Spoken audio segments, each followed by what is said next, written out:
you're saying that we need to take personalized approaches.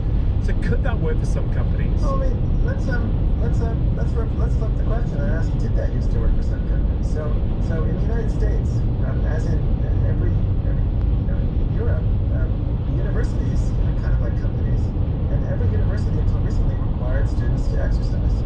In the United States, physical activity and physical education was 100%. In every single university in the country, Harvard included, required physical education. Wow.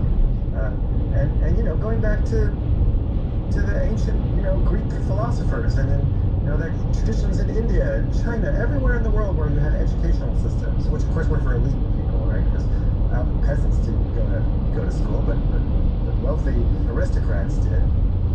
With no exception, exercise became part of people's education because people understood that there was a relationship between exercise and the body and the mind, right? Mental health and physical health, and that exercise is good for students. And that was dropped in the United States starting basically in the 70s. So Harvard, for example, got rid of its physical education requirement in the 1970s.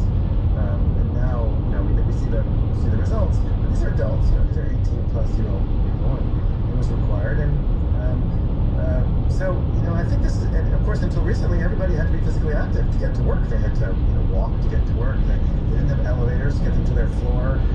We could go on of all the things that have changed in the world. So we've kind of shifted our workplace and shifted our schools without shifting the kind of how we approach our bodies. And so maybe Bjorn Borg Company is going back to something very ancient in a new way. But the fact that we're so uncomfortable with it, I think, is interesting. We're just so worried about coercion and people's rights, and for good reason. But we're also, I think sometimes we also GoPro, turn off.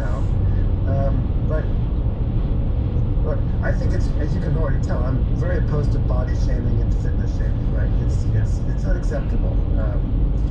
But sometimes I think because we're so worried about body shaming and fitness shaming, we go extreme and basically turn off the whole system.